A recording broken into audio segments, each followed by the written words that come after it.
Okay, so we have everyone's attention. Thank you. Hello and welcome to the Short Hills Association Candidate Forum. I'm Jay Morielli, President of the Short Hills Association.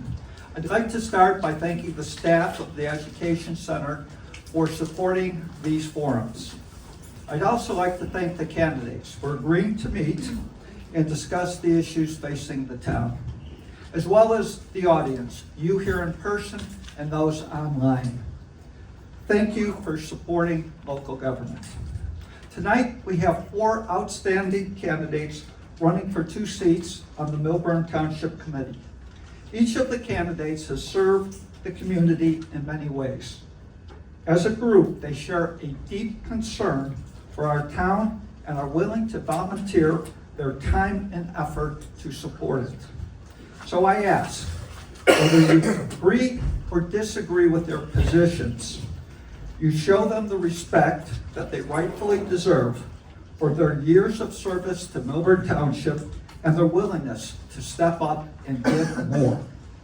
Finally, on a personal note, I would like to recognize the efforts of our moderator, Tom Hildner.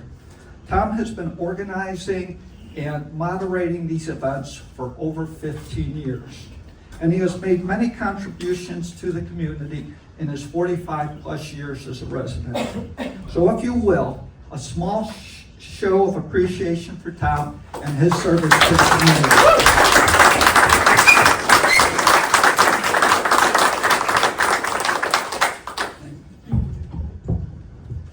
You made me think I'm too old to do this. So everybody, greetings, welcome to the Short Hills Association Township Committee Candidates Forum. I will briefly introduce each of the candidates, and then I'll review with them and with you the rules of the forum.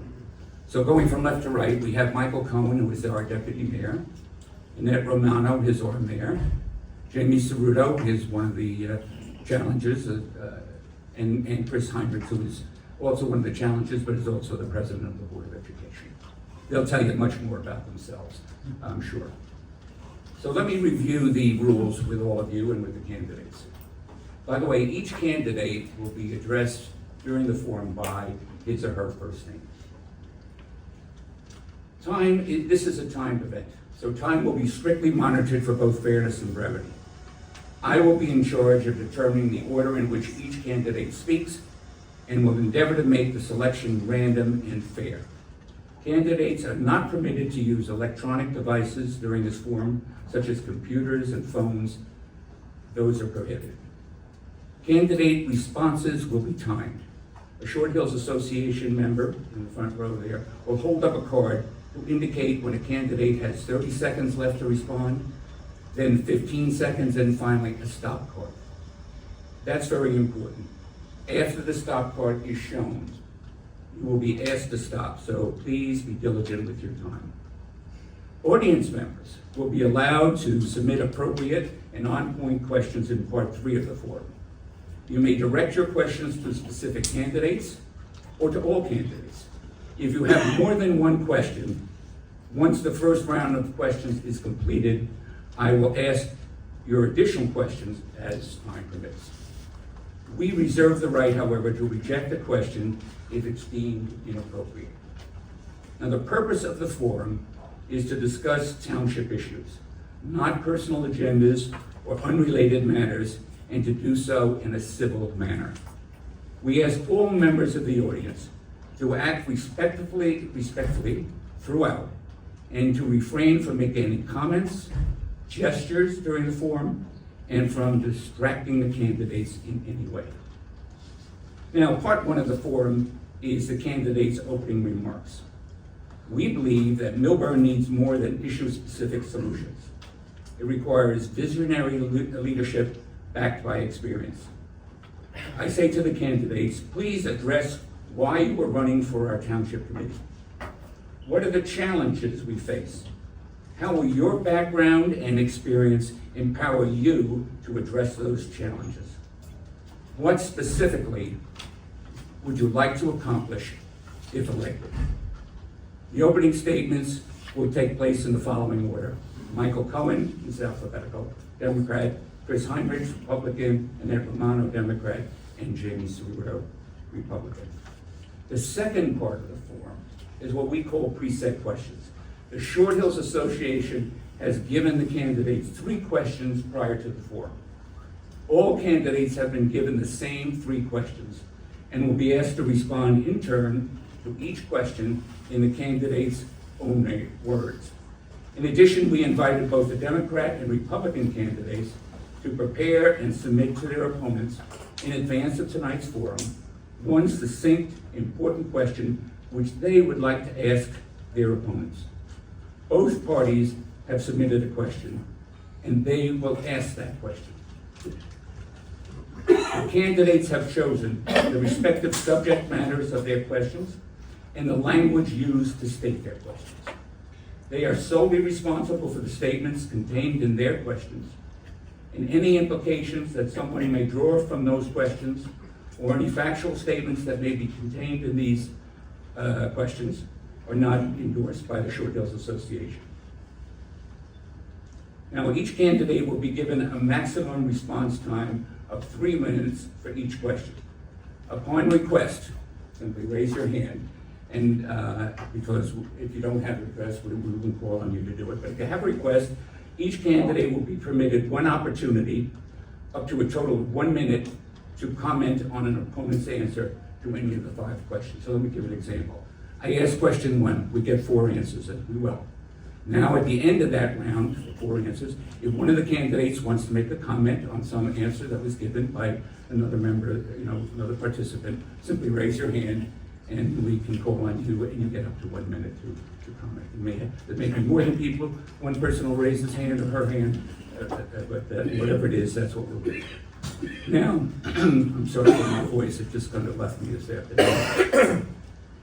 Part 3 are questions from the audience. We like to consider this the most important part of the forum. After completion of part 2, we will have a 5-minute break. This will allow you, the audience members, time to prepare and submit to me or any of the Short Hill Association members any question you may have for the candidate by writing the question on the index card we are providing. In the back, on that table, are index cards, large ones, that's to encourage you to write legibly, and pencils. And so please write or print legibly. Place them in the basket, or you may give them directly to one of the Short Hills Association members. Now, I will ask the written audience questions we receive.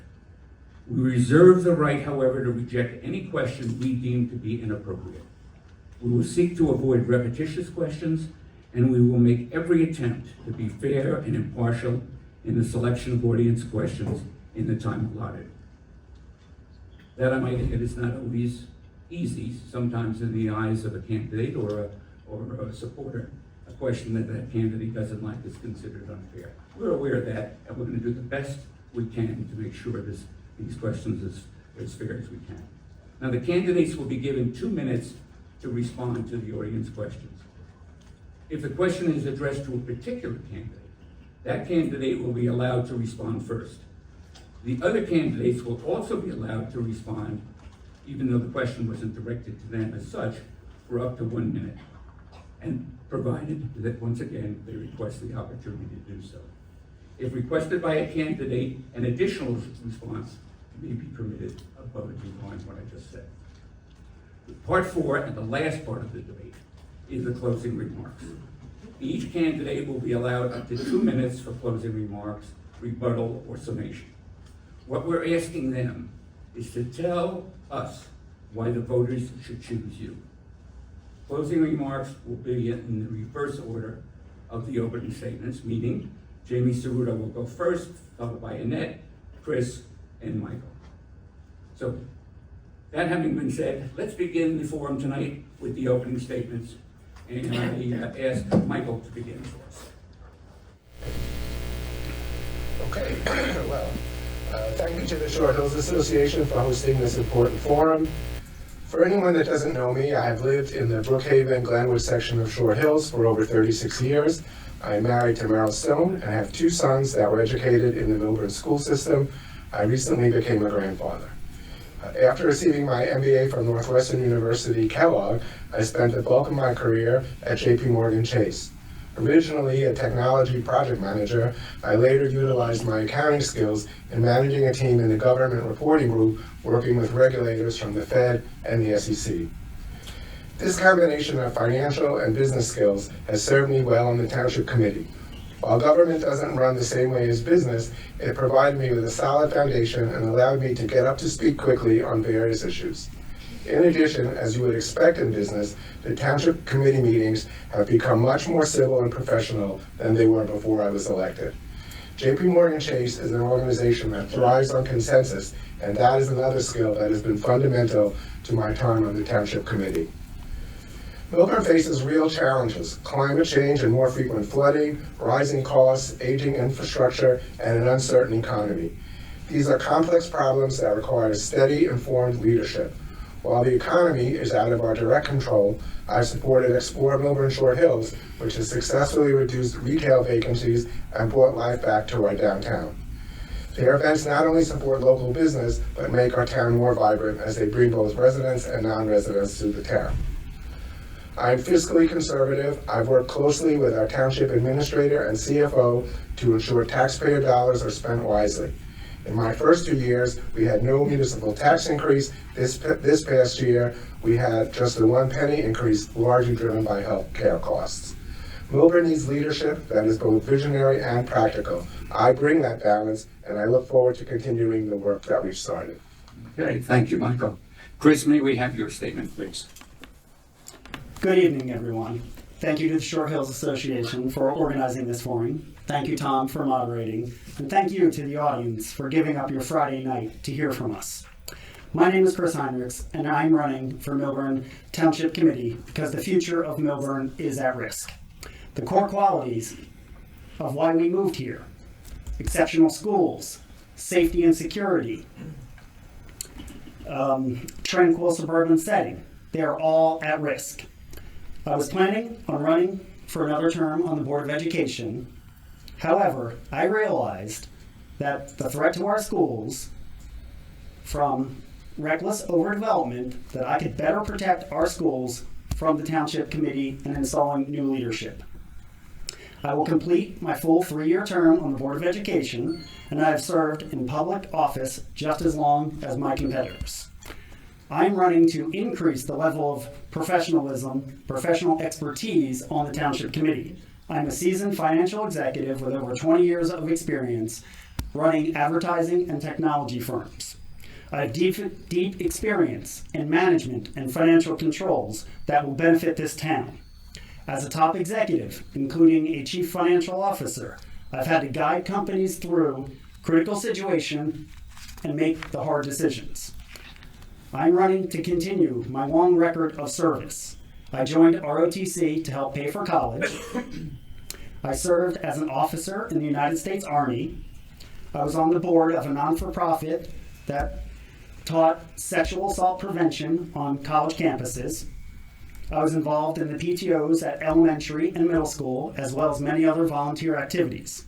Currently, I am serving on the Milburn Board of Education, and recently I was elected president by unanimous vote to serve for this year. Our local politics have become increasingly toxic, shaped by the divisive national discourse and constrained by a rigid two-party system. This environment discourages residents from engaging with the facts about their community and deters qualified individuals from seeking office, as many do not want to subject themselves to the hostility. Throughout my career, I've been able to bring people together, obtain input from all stakeholders, focus on what matters, and deliver results. I'm running to change the dynamic in this town and to bring Milburn together. Thank you. Thank you, Chris. And then may we have your statement? Thank you. I'd also like to thank the Short Hills Association for hosting tonight, and thank you all for being here. Let me start by saying I'm ready. For the past 15 years, the Republican Party has tried to attack me and discredit me, and I have the videos to prove it. Their hate will not scare me or stop me as it has with past Democratic Township Committee members. I see it at Township Committee meetings, I see it on Facebook and elsewhere, but I will not be intimidated. I'm ready. As a 60-year resident in Milburn, I'm happily married with 3 children that went through the Milburn public school system. I've been a public servant all my life. I volunteered in the schools, PTOs, Girl Scouts, and the American Red Cross. I've served on township boards for the past 25 years in some capacity. Since 2019, I founded and I still run the Milburn Food Pantry, which became crucial during COVID when many of our residents lost their jobs. I'm running for re-election because I care for this town and all of the 22,000 people that live in it. Those that are wealthy and those that struggle. As a township committee member and mayor, I've always been accessible 24/7. It's been an honor to serve on the township committee, and I'm grateful for the support of our community to serve another term. We've accomplished so much during our first term with so many great things coming. We've got a town hall renovation underway, paper mill renovations, a new inclusive playground, renovations to Taylor Park, and all other wonderful things. We've made incredible headway in addressing our flood mitigation efforts. Are we done? Absolutely not. But if I'm reelected, the hard work in addressing our flooding issues will continue. We live in a beautiful town. People from other communities envy us. Thanks to our SID team and the board of Explore Milburn Short Hills and all of the volunteers, we have a thriving business community. Our town is bustling. Daytime, evenings, and weekends, Milburn is the place to be. Town Hall Plaza was a huge success. We've supported our police department with the staff, technology, and resources they need to be the best police department in the region. We've hired additional police officers, we invested in license plate readers, and we invested in the drone response team. We brought on the new community police unit. We introduced the home assessment program this year. 40 residents signed up in the first 4 months. We've supported burglary patrol. These initiatives, with the exception of the home assessment program, began prior to 2024. With these accomplishments and the public's awareness, crime has dropped. I've been an instrumental leader, governed in a nonpartisan manner from day one. I've changed mayoral appointments to appointments by the entire governing body. I listen to people, I bring people together. I weigh all the options before making a decision. I don't look to the Democratic Committee ever when making policy decisions. It's not their job. Time's expired, Annette. Thank you. All right, Jamie, may we have your opening statement? Sure. Thank you to the Short Hills Association for hosting tonight's debate. Thank you, Tom, and the whole crew. And it's great to be up here with all of you. I'm glad we could find a date and all come together here up on the dais. I'm Jamie Strudo. I'm a lifelong Milburn Short Hills resident. Some of my family members and friends and longtime supporters are in the audience. I want to acknowledge them. My father grew up in town. My grandparents lived on Hartshorn Drive. Generations of my family have called Milburn Short Hills home. My grandparents brought together so many different facets of this community. And this is a route that I went down, public service. I wasn't always in the wrestling room, as we know a lot of this crew does. More than 20 members of my family have gone through Milburn High. I'm a proud Milburn High grad, where I served as class president and eventually served as the youngest elected official in New Jersey up here on the Milburn Board of Education, where I proudly served for 3 years. Milburn Short Hills isn't just home. It's where I've learned, where I've grown, where I've taken responsibility, where I've taken leadership, and I'm ready to take it to the next level. Of those on this stage, I've served the longest in elected office. I've walked every street. I've been involved in nearly every public event. I have the most dedication and drive to make our community amazing, and I'm determined to serve you in this new capacity. I serve as the president of the Milburn Short Hills 4th of July Committee. I serve on the Oktoberfest Planning Committee. I'm a proud Eagle Scout and serve as a public affairs consultant. I serve on the 250 Committee, St. Rose of Lima Parish Pastoral Council, and I volunteer at every major event, whether that be National Night Out, Memorial Day, the Winter Walk. You see me around town because I care. Unlike my opponents who show up for photo ops, I show up early, I stay late, and I get the job done. I grew up in this town, and I want to see it to continue to flourish. I feel a deep sense of duty to protect our special community. From Little League to the concerts in the park, our former Snowflake Parade, trick-or-treating across town, tree-lined streets, and an easy commute, and an amazing location, and amazing schools. We have it all until we don't. And our town is changing, and if we're not vigilant, overdevelopment will take over. Romano and Cohen have sold our town out to developers. You see the buildings and the cranes going up. You see the 4-story concrete monstrosity going up where Andy says used to be. You see the traffic on the roads. What's next? We need to protect our schools, our first responders, and community resources. We need the right leaders in place to ensure responsible, tailored, community-centered development. We need to take care of our municipal assets, focus on long-term planning, fight the dump projects, support our police. I want to build on the work of Vote for Milburn with Ben and Frank and Chris to vote Jamie Suter and Chris Heinrichs for Township Committee, and I look forward to tonight's debate. Thank you. Thank you, JP. All right, we'll now turn to the first of our series of questions. Wait, can we ask questions from the intro or no? No. That was just a statement. All right, so the first question we'd like to pose is this. If you were elected in November to a 3-year term on the Township Committee, tell us specifically what will be your most important priorities during the next 3 years, how you intend to accomplish your priorities, and how the voters should judge at the end of your term whether your service on the Township Committee was a success or a failure. I'll ask Jamie to respond to that first. Sure. The top issues... This is 3 minutes, I'm sorry, Jamie. Sure. The top issues from the Vote for Milburn platform are overdevelopment, crime, safety, focusing on local issues over party politics, long-term planning, and safeguarding our schools. Now, overdevelopment is going to be the main priority in the next question, so obviously we're going to continue to be aggressive to fight the dump project, but I primarily want to talk on crime and safety and pedestrian safety. Thanks to the leadership of Frank and Ben and the Vote for Milburn platform, much has been done on fighting crime, but we must remain vigilant. Any amount of crime is too much. The township was inundated with a swath of car thefts, burglaries, and home invasions prior to 2024. Annette and Michael served for a year and did not take the proper steps to secure the community. When the state and county leadership refused to prosecute petty theft due to a catch-and-release policy handed down by Trenton, Frank and Ben led the charge to pass the Resident Protection Ordinance. And that was passed within 4 months of taking office. Chris and I want to build on that momentum. This had a strong deterrent effect and ensured that the town would be a mechanism to hold criminals accountable. Frank and Ben also instilled a culture of accountability with the police chief and business administrator, and made it clear that failure to reduce crime would result in reevaluation of leadership.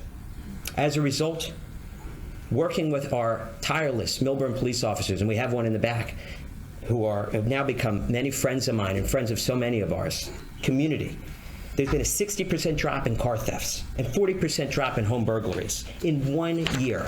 Crime is down, and that's thanks to our police force and Frank and Ben working hand in hand. Thanks to the police staffing study, we have the data necessary to allocate the proper resources to our police. We need to continue to support the police, hold leadership accountable, implement real-time alerts for our residents, and hold leadership to task, providing the resources necessary. We can't hold back from the police. They are here for us. Pedestrian safety and traffic is, of course, a really big concern, especially lately. And just today, there was a middle schooler who was hit. It's unacceptable. As Dave Cosgrove said at a recent Township Committee meeting, we need to change the mindset of this township and put residents first, not developers. With all the new developments going up, it's going to take longer to get to work and first responders to respond to whatever our residents need. Romano and Cohen and their hand-picked predecessors, we have to thank for this. We need to commission a townwide traffic study, look at Glen Avenue, Lackawanna, all our elementary schools, all our train stations. Pedestrian safety shouldn't be at the mercy of the developers. It should be at the mercy of the township residents first. We need to reevaluate jitneys and make this a bike-friendly, walk-friendly, commuter-friendly, child-friendly community. And that's what Chris and I will do on the Township Committee. We want to keep our community safe, and we're ready to work for you. Thank you. Thank you, Jamie. Michael, what is your answer to this question? Sure. If reelected, my top priority will be completion and oversight of current major projects, ensuring that they are delivered on time and within budget. These include the long overdue town hall renovation, monitoring the investment in the Paper Mill Playhouse, and renovation of the second floor of the public library where I serve as a trustee. Flooding remains a serious concern, and while we can't eliminate extreme weather, we can reduce its impact through smart infrastructure investments that include additional drainage work in South Mountain, upgrades to the Gilbert Place pump station, and a newly commissioned study to address Glenwood flooding near the Cora Hartshorn Arboretum, where the environmental complexity adds to the challenge. Given its proximity and their expertise, I also ensured that Arboretum representatives are part of this project team. In public safety, I support continuing technology upgrades and staffing enhancements for our police department. In my first term, crime has been reduced, and it is imperative that these additions will help ensure it stays down. I initiated a free home security review by our community police team so that they can help residents identify ways to make their homes more secure. Over 150 households have participated so far, and I'd like to see that number grow significantly. We will be sending out another advisory communication about this excellent program shortly. We're also advancing a joint Township BOE recreation project to improve our fields and increase capacity. Legal details are being finalized, and I'm optimistic about the outcome and looking forward to presenting it to the public for their comments. Another exciting development, we've secured a Green Acres grant covering 75% of the cost to build a fully accessible playground at Taylor Park, something I advocated for after noticing the current one had fallen into disrepair. These are tangible improvements, and I'm committed to seeing them through. Thank you. Thank you, Michael. Grace, may we have your answer? Sure. I'm going to add 3 issues to what Jamie discussed. The first issue is focusing on local issues over party politics. After speaking to hundreds of residents, we have heard the community loud and clear. We are fed up with partisan politics. Government exists to serve the people, not parties, not special interests. Frank and Ben were successful in getting the charter study referendum on the November ballot that will determine if it's time for a change in our local government. It is also crucial towards moving to local, nonpartisan elections. It is important to note that Romano and Cohen initially voted no to the introduction of this charter commission. Michael Cohen even said at the time the school board should have partisan elections. They relish in party-dominated politics, crowing about turning the Township Committee blue in 2017. We support nonpartisan elections. Our current form of government has too few checks, too little resident input, and far too much distraction caused by Trenton's single-party majority.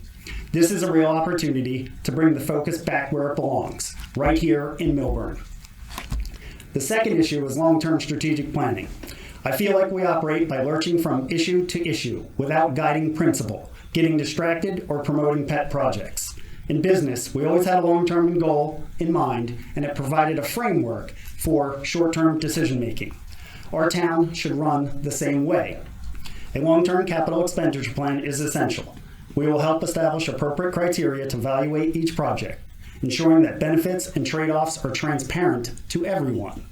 This will allow the community to have input in evaluating and prioritizing much-needed infrastructure improvements. The third issue is safeguarding our schools. Trenton continues to push a housing agenda that forces towns like Millburn to absorb large-scale, high-density, luxury developments with a small portion set aside for affordable restrictions. We need leaders who won't kowtow to these demands. We'll demand proper school impact studies before allowing any new developments to proceed. We'll partner with the Board of Education to understand historical trends and coordinate the use of limited resources like buses and fields. As Jamie and I both served on the Board of Education, we are intimately familiar with the resources of our schools and their needs. Had we continued on the path set by Romano's anointed committee members, we'd be seeing trailers as temporary classrooms at our schools again. Thankfully, Frank and Ben were elected 2 years ago and altered the pace of development in our town. We'll continue the work to grow our town in a responsible manner and protect our schools. Thank you. Thank you, Chris. Annette, may we have your response? As an elected official, my #1 priority is public safety. As I stated, under my leadership, crime is drastically down. I will continue to work with our police chief and our police department to give them all the tools that they need. Millburn is an incredibly safe town, and it needs to stay that way. In the hands of inexperienced leaders who in the past have tried to cry wolf, it might not stay that way. Other towns rely on our police, fire, and OEM for access to our advanced crime-fighting technology and resources. That's why it's essential that we continue investing in these tools. If I'm reelected, I will make sure we keep leading the way in public safety through continued innovation. And as I said before, all of those initiatives began before 2024. In recreation, we are program rich but field poor. Chris Myers and the entire recreation department does an amazing job with what they have, but the truth be told, we don't have enough field space. When my daughter played softball, we traveled throughout the entire state, and Milburn's facilities just do not match other communities. Unfortunately, this has not changed, and it needs to. It needs to be done in a responsible way. The Open Trust Fund, which I supported, will help us make that a reality. There are conversations taking place with the Board of Ed now to work together to provide much needed fields at the high school. We need you to continue to work with the Board of Education to make sure these things happen responsibly. If this goes forward, we should have enough field space to accommodate high school sports, recreation, lacrosse and soccer clubs, and girls softball. We are one town and we all need to work together. The game of cricket has also become a very popular sport and is on the rise and may soon become a high school sport. These conversations have been going on for years, and we need to figure out a way to provide our residents and children with a much needed cricket pitch. That's also a priority of mine. If the high school project happens, more field space will be opened up and we finally can have that cricket pitch that residents have been asking for. Our recreation activities and events bring the community together. Whether it's sports, summer concerts in the park, our senior programs, or Tour de Milburn on Sunday, they bring the community together. And I believe my term on the Township Committee has been a success. Thank you. Thank you, Annette. We now turn to the second Short Hills. I would like, Oh, I'm sorry, good. You followed my thing, you're requesting it, all right? Since Annette, you just spoke, Jamie, why don't you make the first comment if that's what you'd like? Sure. You have 1 minute. And I directed to a specific candidate? I'm sorry. I directed to in general or just a specific? However you choose. Sure. Well, I just want to acknowledge, Our opponents have discussed a list of crime fighting. Why did it take a year and a half for you to respond to the rising crime? And why did you support Trenton state and county leadership who handcuffed our police and put us in this situation to begin with? Can we answer? Would somebody like to respond? Up to 1 minute. I believe former Governor Christie changed those laws with our police department. And as I said earlier, and maybe you're not aware, government takes a long time for things to happen. But these initiatives were put into place probably back since 2020. And yeah, it does take some time to make those purchases and hire those police officers and everything else that comes along with it. Do we have any further requests? Okay. Since we just heard from Annette, Chris, and then we'll hear from you. I'm glad everybody's jumping on the fields bandwagon. As a member of the Board of Education, I drove the study to look at the fields. I pushed to put the cricket field in there because we heard that feedback from the residents. I worked with Ben Stoller as the representative from the Township Committee. I don't recall seeing Michael or Annette in those conversations.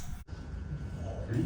And Michael? So two things. First of all, I would like to correct Chris's statement. I think he misquoted me. I never advocated that the Board of Ed become partisan. What I said was it was already partisan because I don't believe that you and Jamie were any less Republican when you served on the Board of Ed than you are today. So you can go through all 9 people and I can tell you most of them what party they belong to, and that's how they vote on issues. That's one thing. And as far as the fields, I was added to the committee at Ben Stoller's request because he knows of my fiscal conservatism to make sure that the project was an equitable project between the Board of Ed and the Township. All right, thank you, Michael.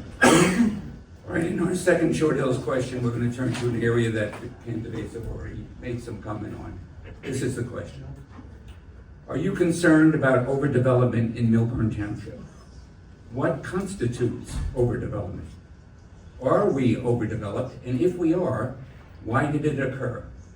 What can and should be done by the Township Committee to remedy, limit, or prevent overdevelopment in Milburn Township? Chris, I'd ask you to respond first. Thank you. Many towns in New Jersey face overdevelopment pressure from affordable housing mandates due to Trenton's insistence. We do not oppose affordable housing, but we are staunchly opposed to reckless overdevelopment rammed through under the guise of affordable housing, ultimately lining the pockets of connected developers instead of helping the very people it's meant to lift up. Our opponents blame Republicans for kicking the can down the road for decades. This is patently false. Prior to 2015, there was no can to kick. Since the 1960s, Millburn has been considered a fully developed community, has complied with all Mount Laurel obligations until 2015, when the rules changed and began applying to fully developed towns like Millburn. In fact, the Upton was approved in 2015 in advance of any specific official mandates. Since 2017, the Township Committee has had a Democratic majority. This majority botched the affordable housing issue, leading to the current fiasco. The facts are undeniable.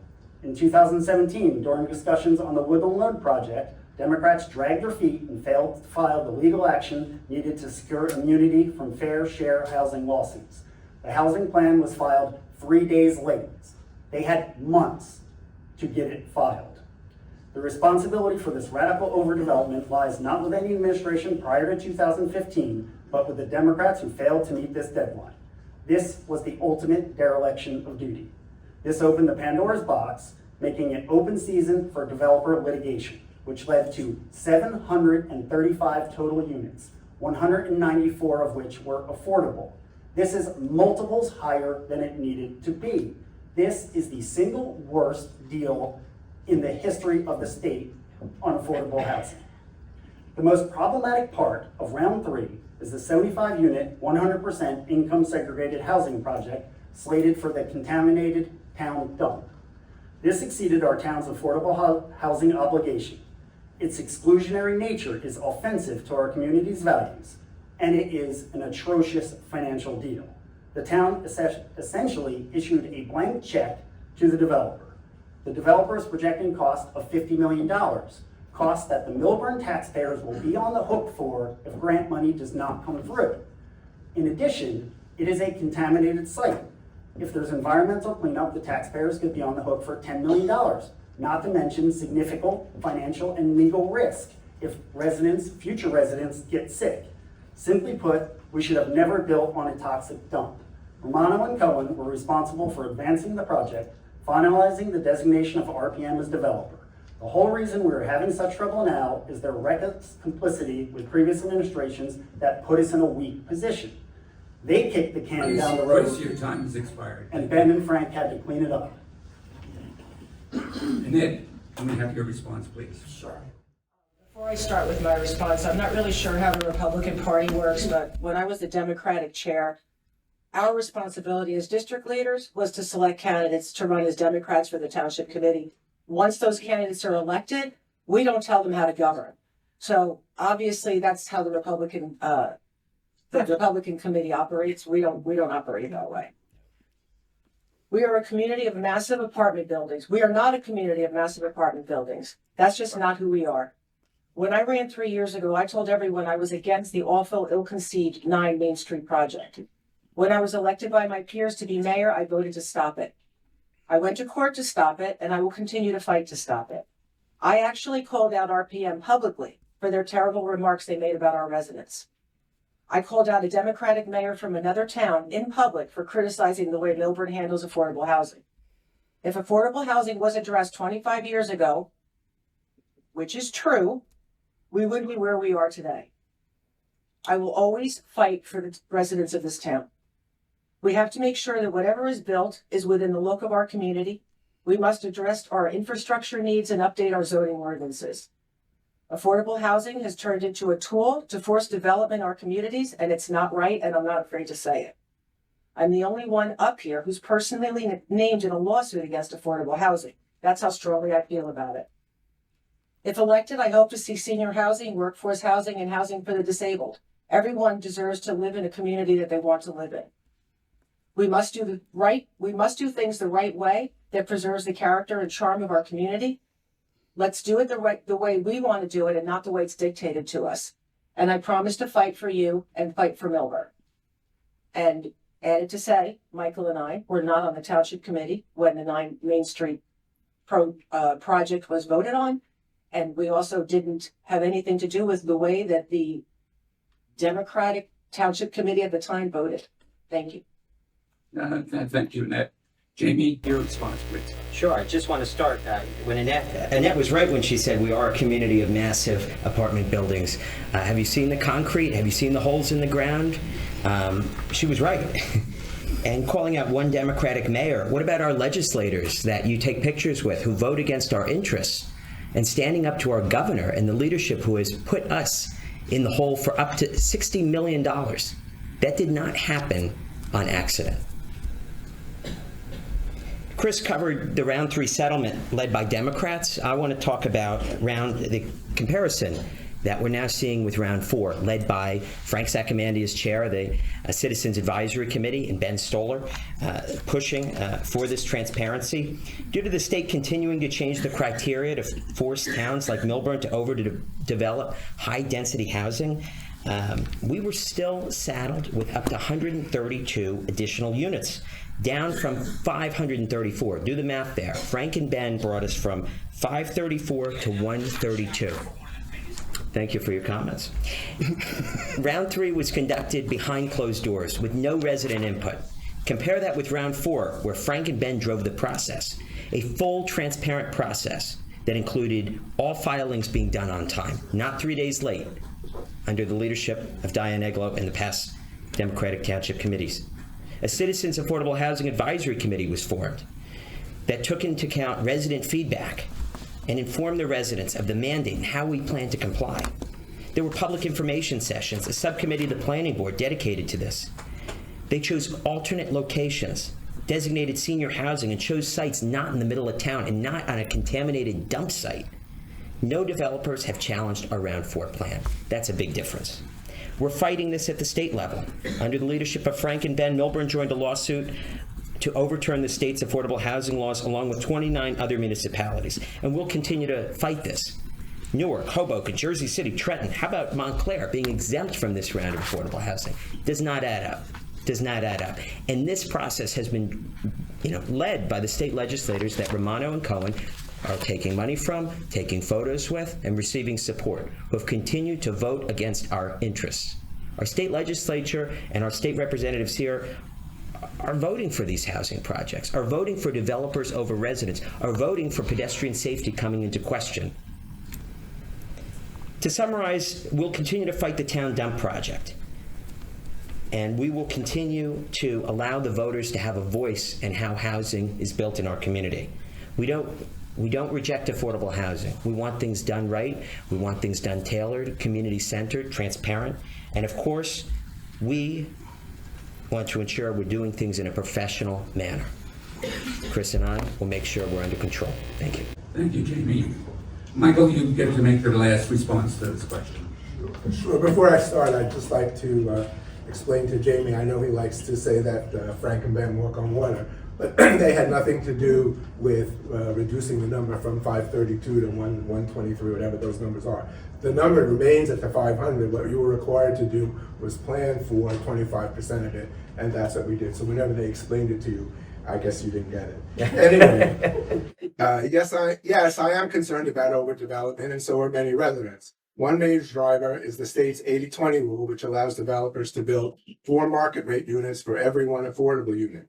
Developers argue this is necessary for financial viability, but the result is an oversupply of high-end apartments, many of which will be hard to fill, potentially leading to long-term maintenance issues and vacancies. And you need to look beyond just Milburn. There are tons of them at all of the towns that border us and nearby as well. What makes the Milburn situation worse is timing. Because the township delayed compliance with Mount Laurel affordable housing mandates for decades, we're now seeing multiple projects built simultaneously with insufficient time to plan for their impact on schools, traffic, and infrastructure. As you likely know, we continue to fight 9 Main Street, which was approved before I was on the TC. Although all of our votes to fight it have been unanimous, we continue to be overruled by the court. Today, we filed our appeal to a higher court in this matter, and we'll see where that takes us. so far our track record has not been great. That said, we've taken significant steps to improve. I serve on both the Affordable Housing Round 4 Review Committee and the Planning Board that helped shape our current 10-year plan. This plan received no challenges from the public, developers, or the Fair Share Housing Center, a sign that it's both strategic and legally sound. We can change state law on our own, but we can ensure that development is better planned, better communicated, and better managed going forward. Thank you. Okay, thank you, Michael. Jamie, you want to make a comment up to 1 minute? Yes, I want to just comment on changing state law. So Annette, in 2022, and I quote, "We need to work with our legislators to fix fair share housing laws that if elected, I do pledge." As a result, our state legislators that she has worked with have increased the mandates, have voted against our interests, and might I add, they have voted for and implemented a mansion tax. So anybody who wants to sell their homes will be tacked on an additional $10,000 to $20,000. That's the kick the can down the road. I have a question. You want to make a comment? I'm sorry, I'd like to make a That's comment. fine. Please go ahead. Up to 1 minute. First of all, I'm glad that you got your little snippet to push out on social media, so that's great. I'd like to address the comment that we are connected or sold to developers. Can you provide me with an example? Because I keep hearing that over and over again, and I don't understand where that came from. Well, we're not doing cross-examination at this point. I'm being accused of something. I'd Well, like to- please make whatever comment you think is appropriate, whatever challenge you want to make, but I'm not going to have a dialogue on that. All right, well, the only comment that I'm gonna make is that it's not true. Thank you. Anyone else before we move on? Okay. This is the Short Hills Association. Tom, Oh, I'm sorry. I did raise my hand. I am myopic, so I was a little slow. Sorry. go ahead. I don't even know what to say here.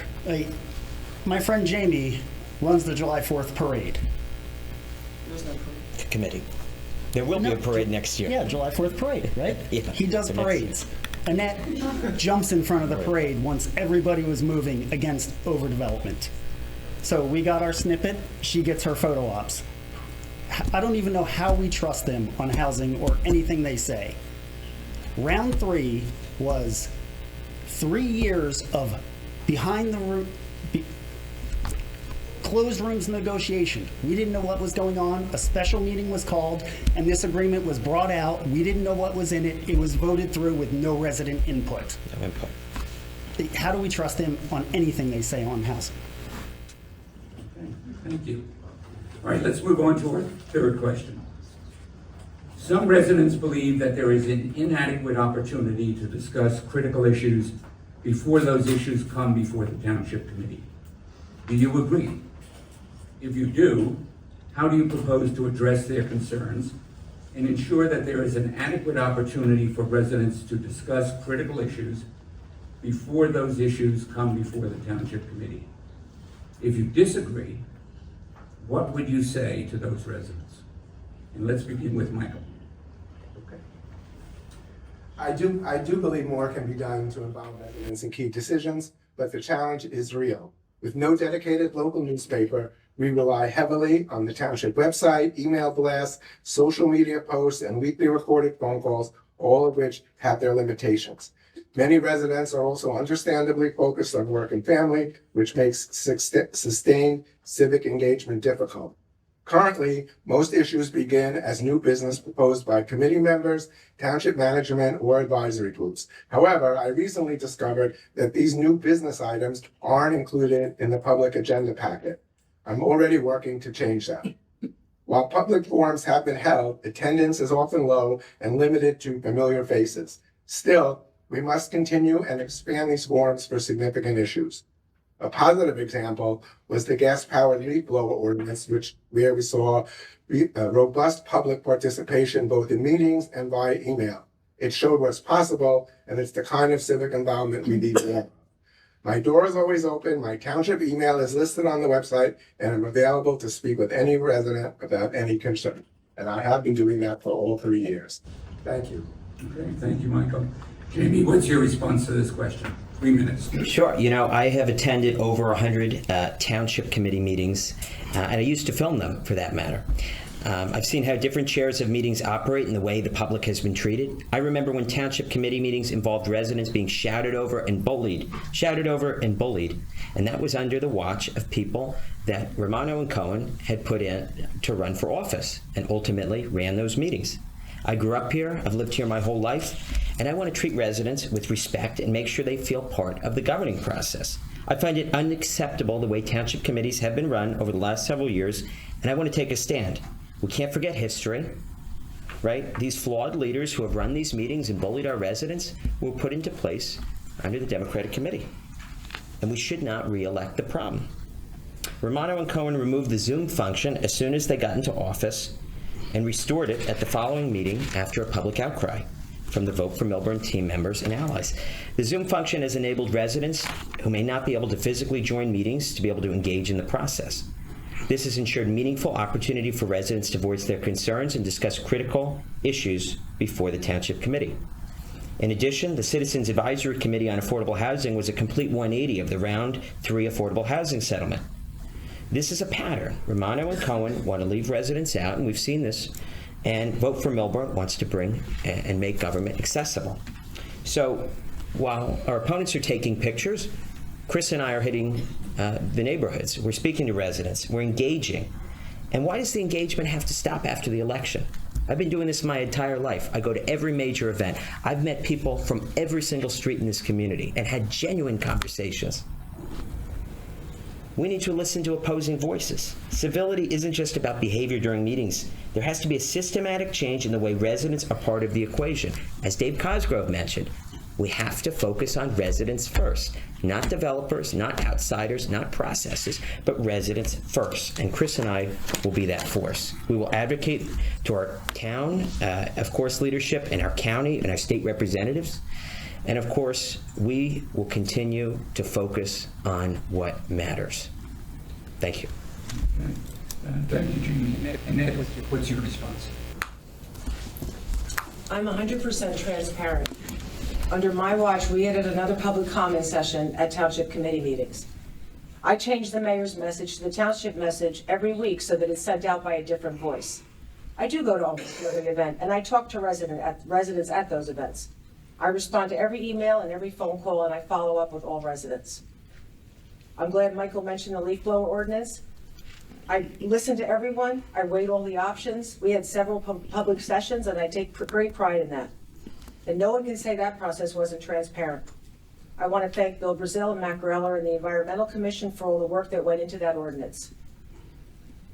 How can we do an even better job? We don't do it like the Republican Party chair and her hand-picked Republican candidates with their bogus newspaper, which is nothing more than a political ad for the Republicans' disguised professional newspaper. It's aimed to confuse our residents, but people are smarter than that.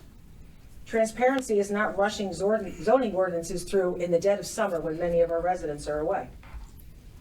When Jamie was on the school board, he quietly, without public discussion, renewed the former superintendent's contract. That's not an example of transparency. Personnel matter.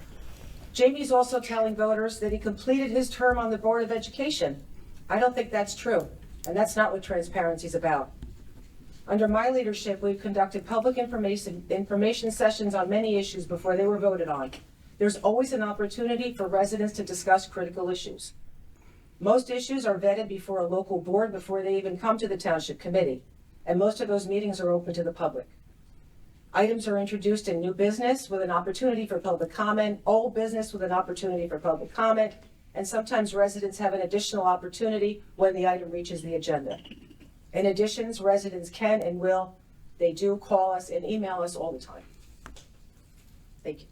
Okay. Thank you. All right. Is there any requests for comment? Did I speak yet? Oh, yes, that's a good start. Apologies. So it's good. We all actually agree that the township can do a better job in working together to increase improvements in transparency. So we can hotly debate some issues, but it's been my style to then turn around, find common ground, and work on issues we agree with anyone. So I will bring that leadership to the Township Committee. But, to set the record straight, I believe Frank and Ben were the ones to add the second public comment session to Township meetings. In addition, Frank and Ben started the practice of responding to Township comments immediately, and they've used that tool quite effectively. It's very nice when a resident gets direct feedback, and when there's not direct feedback, they take it away and follow up immediately. We wish all Township Committee members responded to comments so quickly, and certainly Jamie and I will use that opportunity to do so. So what else will we do? The mayors of surrounding towns hold office hours. Annette does not. Any township member can do so. Jamie and I will do that. While we've been out knocking on doors, we hear that email communications in particular are not answered in a timely manner or to a satisfactory manner. We'll work on that. We know it's hard, but that will be a priority.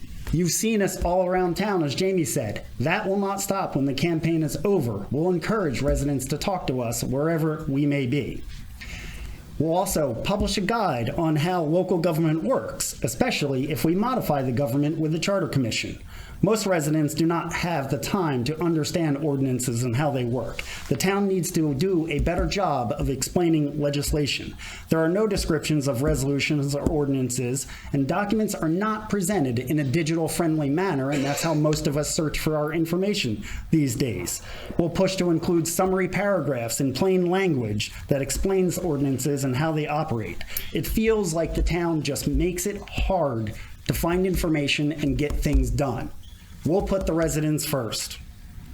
On the Board of Education, I have a record of pushing for transparency. One example is GPA data, grades. For the first time, we disclosed by class, by year, by subject. The residents were demanding this, and that helped push through the changes we made at the high school. So being very responsive.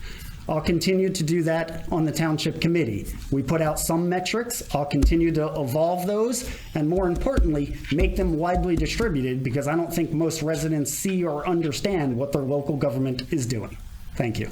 Okay, thank you, Chris. All right. Chris just spoke, so let's hear from Annette. We did not remove the Zoom function when we got into office. So that's one thing, the Zoom function continued. And the second point I wanted to make, office hours.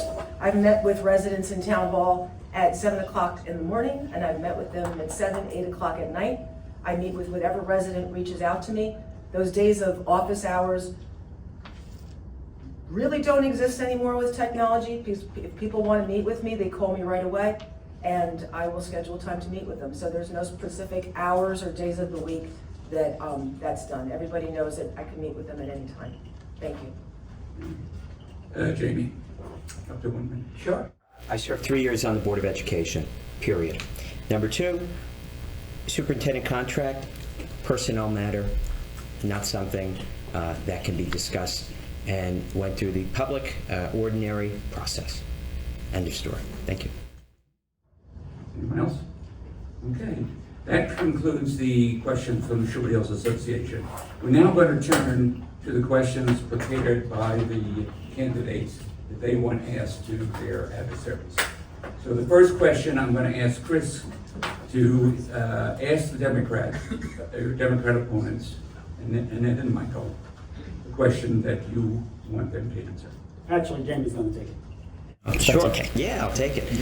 That's okay, Tom? That's fine. Listen, we're What works spontaneous. for you fellas on both sides. Sure. In 2023, you were both signatories to a letter to the editor entitled "We Democrats Will Vote for Democrats," in which you claim that we will vote for Democrats because we reject the campaign lies and misinformation repeated by the Republican candidates Ben Stoller and Frank Zaccamanti for Township Committee.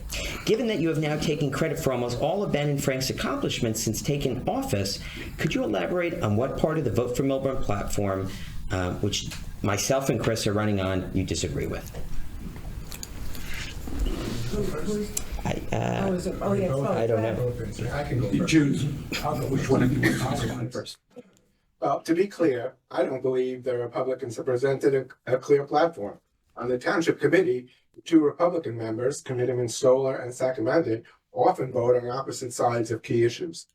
I vote based on my principles, not politics. For example, I've disagreed with Mr. Sacamande and agreed with Mr. Stoller on Explore Milburn and the paper mill. I've disagreed with Mr. Stoller and agreed with Mr. Sacamande on historic preservation and zoning changes. I always vote based on what I believe to be best for Milburn. We shouldn't have rubber stamp votes on the committee. Residents deserve members who think critically, act independently, and prioritize what's best for Milburn. That's exactly how I've approached every vote during my term, and that's how I will continue to serve. Thank you. Annette, do you want to respond to this question? Yes, I do. Right. The real question, it should be, why are Ben and Frank taking credit for our success? We hired more police officers and made more investments in crime-fighting technology before Ben and Frank were even on the Township Committee. The 2 officers we hired last year were as a result of retirements. And let's look at the record. I voted for Ben more than Frank has. I voted with Ben more often than Frank has. Under my leadership, the Township Committee, for the most part, has functioned as a truly well-run bipartisan group. I think everyone on both sides of the aisle agrees that during my term, the committee's been very successful. And while I'm proud to say I've led as mayor, I also believe in shared success. The credit belongs not just to me, but to the Township Committee, the administration, and the Township staff. As far as the Republican platform, I honestly don't know what it stands for. But what is clear is that the Republican Committee seems to handpick candidates and expect them to follow a script. The platform doesn't change, only the names do. That should tell voters everything they need to know. Jamie and Chris will fall in line with the Republican platform and not do what's best for our community. So thank you for pointing that out. For a group that talks so much about nonpartisan elections, their actions have constantly been partisan. Thank you. Chris, up to 1 minute for a comment. I wish they would decide which way they want it. We're either the Republican Party and we all vote together, or Ben and Frank vote differently because they have independent minds. So please get your story straight. They seem to want to talk a lot about policing. I recall it was citizen Frank Sacamande who was talking about technology, and although they may be correct, it was implemented before Frank took office, but that's taking credit for his ideas. The 5 or so new officers that came on board, this was during a time of lower police morale, and the policemen were feeling unsupported, as I recall. I'm sure there was some turnover there, and I'd like to see the records if these are all net new police officers. Thank you. All right, we now turn to the Democrat question to the Republicans. I understand, Michael, you're going to ask that question. Today we live in a society of heightened awareness of incidents of racism and anti-Semitism, with incidents occurring even in our township. Recently, the chairperson of the Milburn Short Hills Republican Party used an anti-Semitic trope to describe what she perceives as overdevelopment in our town. Both Republican candidates were given the opportunity to denounce this action by the Republican Party leader and chose not to. Please explain why you chose to stay silent on this issue. You want to respond first, Chris? Okay. I am so Up to 3 glad minutes. you asked this question in public as opposed to rumor mongering behind the scenes. I'm part Jewish, and I condemn anti-Semitism in all its form. The issue in question is the use of the word shekel as a substitute for money. The individual who used this term did not mean to cause offense and has since apologized. Our opponents cannot attack me directly or defend their record, so they are attempting to play a political gotcha game on a proxy and engage in politics of personal destruction. This is a political stunt, not a serious discussion. Like we asked about the platform, that is a serious political discussion. This is consistent with our opponent's pattern of overall divisive tactics. This is exactly why we cannot return our opponents to office. They've offered little substance about their own record and instead have co-opted much of the Vote for Milburn platform and taken credit for its successes. Since I have more time, I can talk about their platform. I've read theirs. They take credit for grants, touting $2.5 million or something like that. How about the state needs to stop taking money from us, giving back a small fraction of us, and telling us to be happy with it? As Jamie mentioned, the increase in the mansion tax, that'll cost Millburn residents $7 to $9 million per year.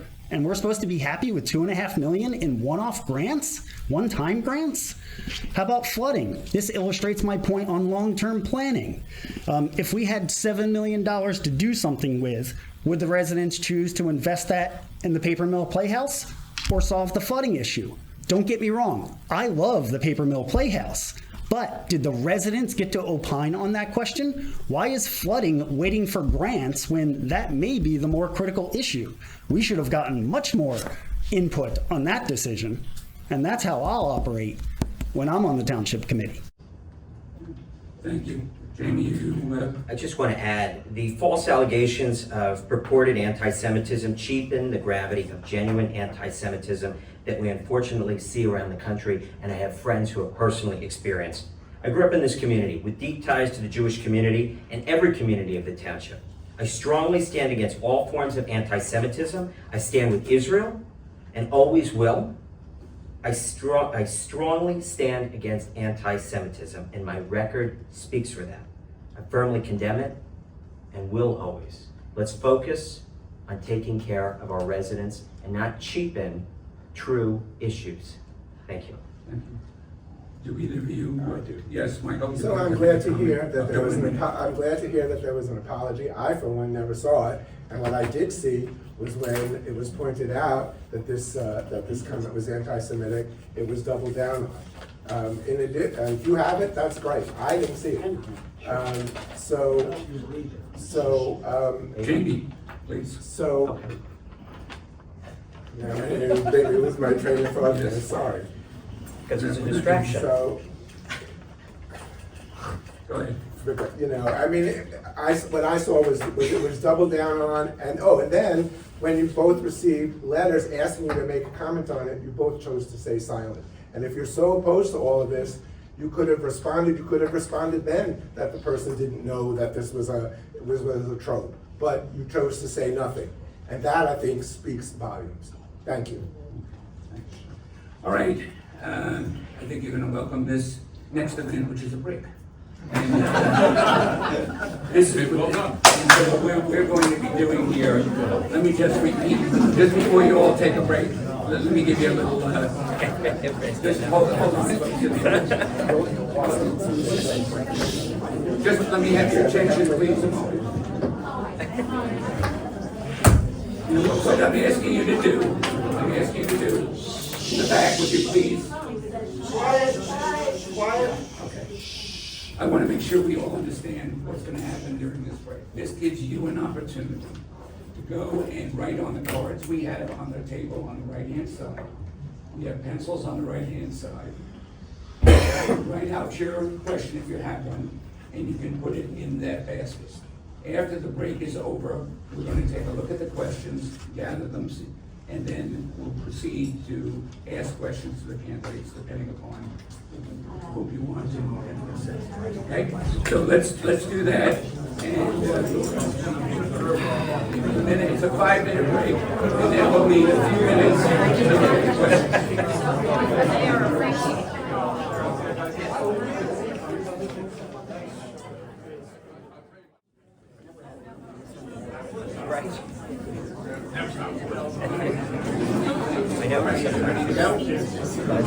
Now, we have a lot of questions. And we looked through them and did what we're going to do. If something was duplicitous or not appropriate, we tried to sort them out. But before I start asking the questions, because seeing the crowd at the back is just testimony to the fabulous job that Allison Cantwell did. You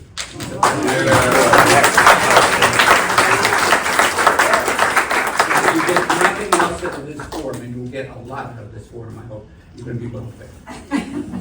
And we thank Allison again for that. Now, before I start reading the questions, understand the difficulty. And I'm so pleased that so many of you took the trouble to write out the thing from what I can see actually legibly, so that's great too. So we're doing the best we can to sort of, the way we took to approach this is we're going to take questions directed at someone first, and then we're going to the more general questions. We tried to do what we could for any kind of logical order, but limited amount of time, so you just have to bear a little bit with us if it's out of order. So, are all of our esteemed candidates ready? Yes. We are, great for you. Now, remember that this part of the thing, you will get 2 minutes to respond to the question if it is asked to you.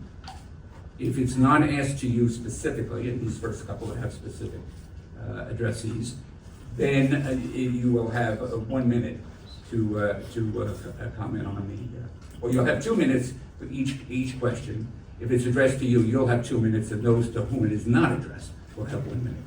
Okay, that's how we'll proceed. So the first question is addressed to Chris. Running a municipality is very different than running a business. How does your experience in the private sector translate over to this position? You have 2 minutes. That's a great question. A lot of the things are the same. I was a CFO. I was in charge of payroll, accounts payable, all that type of stuff. So financial management translates very well. And I've already had the practical experience. The Board of Education runs very similar to the Township, from my understanding. And I've been able to adjust my business mentality to work well with the Board of Education. So I think that translates very well. And I also think it's not acceptable to give the answer that, government is slow. We need to figure out ways to make it much faster. I worked in internet and advertising technology companies. If you were doing things the same 6 months ago that you're doing now, you'd be out of business. That's how fast the world is changing. Government needs to get up to speed. I know it will never be there, but we can push and we can make that mentality and bring technology and processes to bear to improve our local government. Yes, thank you, Chris. Does anyone want to make a comment on that, and we move to the next question? Okay, I would encourage all the candidates, given the number of questions that we have, and this has no relation to your answer, Chris, that try to be as economical as you can, because we don't want people disappointed if the questions are not asked. So we'll do what you want to answer the question, the way you think it should be answered, but if we can move it along, that's great too. So thank you. All right, the second question is also specific. This is addressed to Annette and Michael.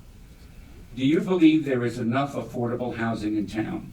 Do the apartments across from Trader Joe's and MHS count as affordable housing?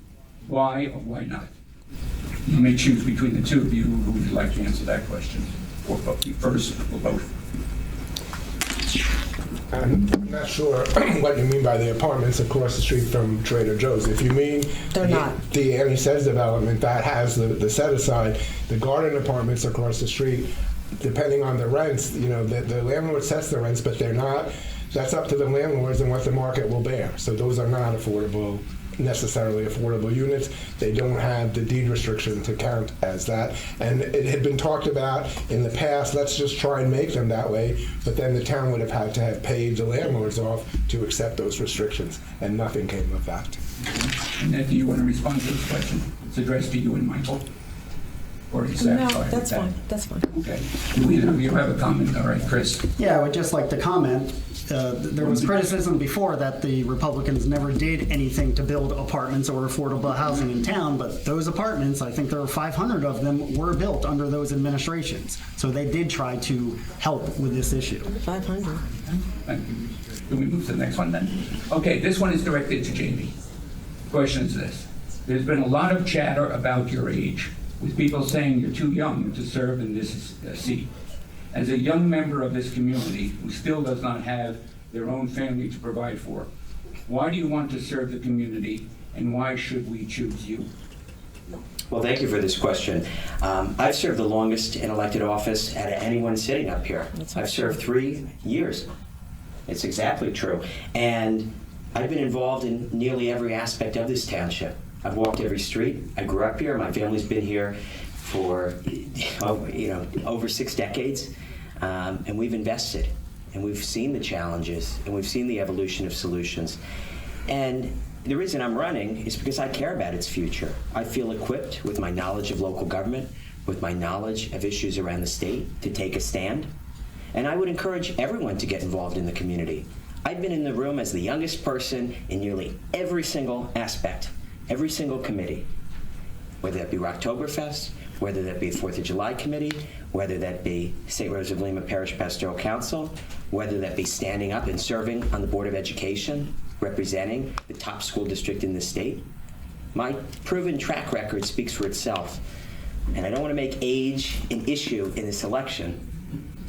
I want to focus on my strengths. And frankly, even at my quote-unquote young age, I have more experience than a lot of my opponents up here. Thank you. Thank you, Jamie. Do either of you like to make a comment on that? Michael and I have both been district leaders, I believe longer than you've been an elected official.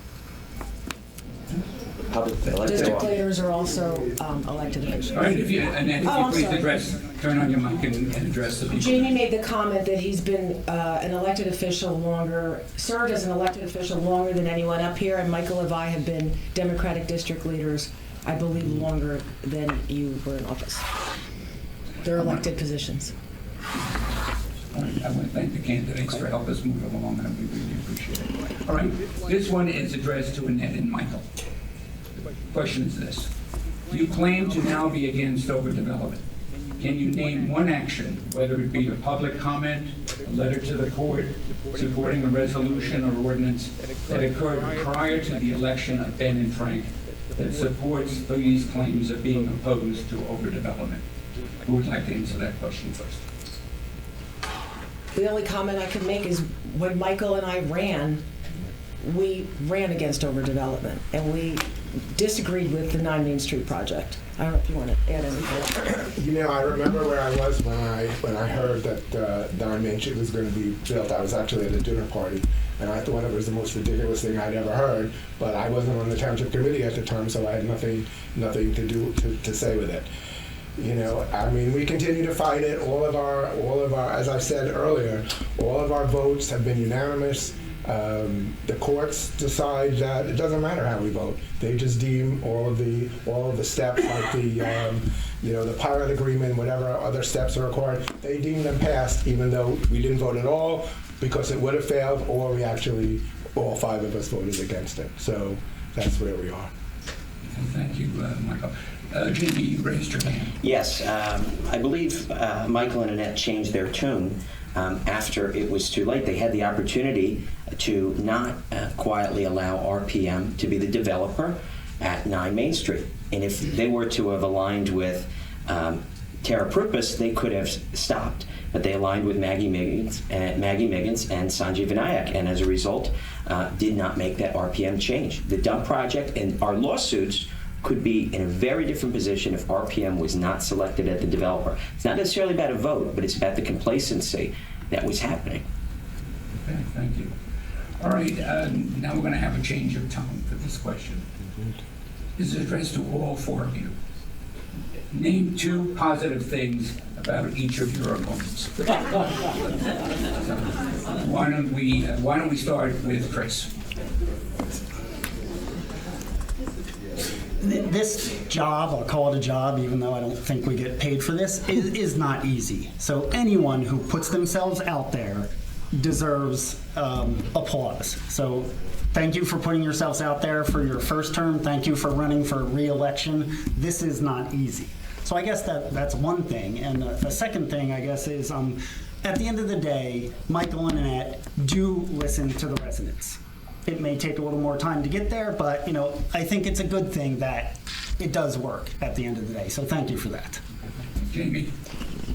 I happen to be friendly with both of their spouses, and I will say that they both have wonderful families, and they're family people.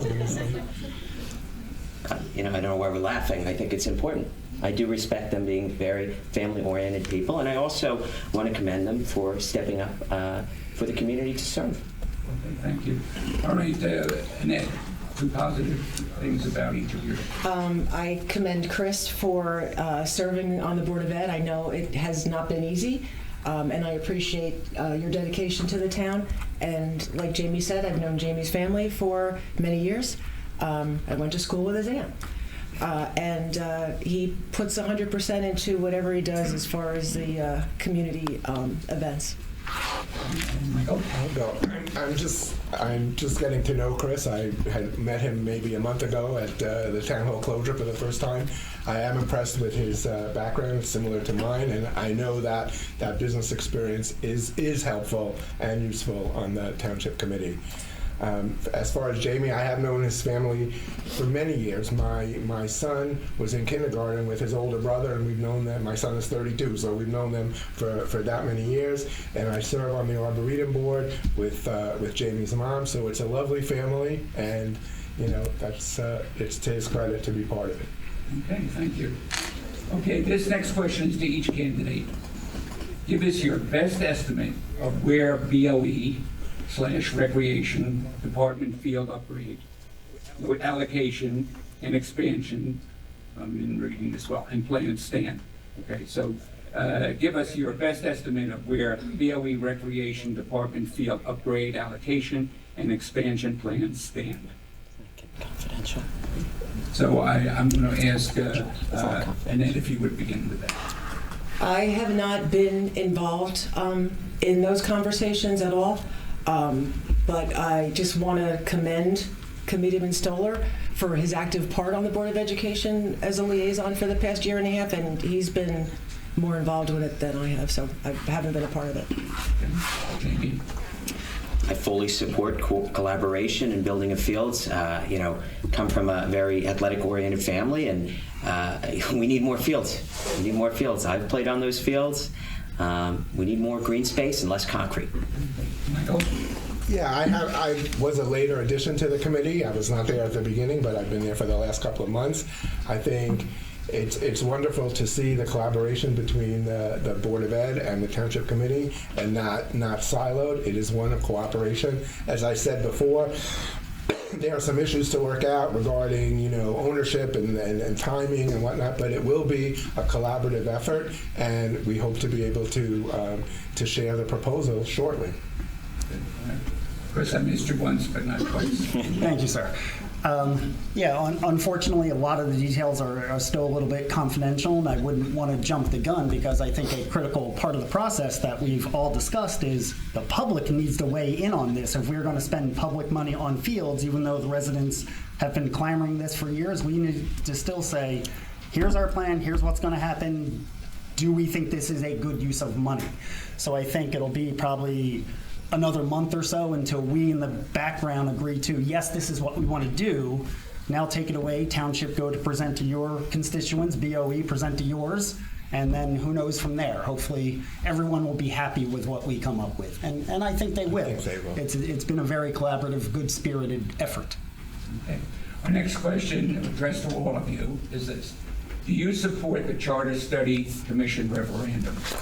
Jamie, would you answer that first? Yes, I do, 100%. I support nonpartisan local government, and I support the Charter Commission's duty to study that and to make recommendations, pros, cons, but we need to look at the study. Fully support it. My ideal world, nonpartisan. Michael, do you support it? Yeah, so my record is clear. But at this point, it's up to the voters. I do expect it will pass. I do want to say that the purpose of it is to study the government, and I can't help but look at Mr. Morreale when I say this, who's the one who's the brainchild behind all of this. The point of it is for the people who are elected to study what's the best form of government will be. Maybe that's nonpartisan, maybe that's not. Maybe that's direct election of the mayor, maybe it's something else. But I think it's wrong to prejudge. The whole point of having the commission is to elect people with an open mind who will come to that recommendation, which will then be again voted on by the voters to see if that's what is desired. Okay. Chris, do you support the Charter Study Commission? Yes, absolutely. It's a key plank in our platform. We need to stop this bickering back and forth, and if the committee determines that nonpartisan elections will help with that, I'm fully supportive of that. And we also pledge to not interfere with the committee, right? There'll be 5 representatives elected. They need to do our jobs. We'll opine just like every other resident, but I don't expect to have any outsized influence should I be elected to the Township Committee. Okay, and Ed, how would you like to? I also support the Charter Commission study, but like Michael said, I am going to choose my candidates after conversations, and I want to make sure that they all have an open mind going in, because there's more to the change of government than just nonpartisan elections, as Michael said. Thank you. Thank you very much. Next question. This is addressed to all four of you.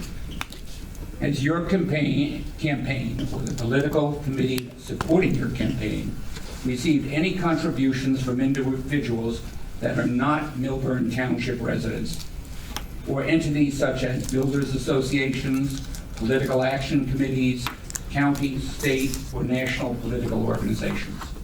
And if so, would you be willing to share those publicly? Would you be willing to share those publicly on something like Tap Into or Patch? And if not, why not? So, all right, go ahead. Sure. Everything is public on ELEC, and so the question about TAP or whatever is irrelevant. It's all publicly out there. No PACs, no outside influences. A state senator, who is highly respected. That's about it. Okay, Michael? Yeah, we have not received any contributions from PACs or the county party or any of those, or any of that. Yes, it may be a political figure like Jamie said, but if it hasn't been the case, but if we had relatives that lived out of town, I would wish they would contribute too, but unfortunately we don't. But it's all available. Anybody that gives $200 more than $201 or more is a matter of public record, and we certainly comply with all of those disclosures. Yeah. Okay, Chris, what's your response? Yeah, I have a bunch of friends who've donated $199 to kind of stay under that disclosure cap. So that's about it. Yeah, yes, like Michael said, yes, we do have donors from out of town, and those reports are all available to the public. All right, our next question.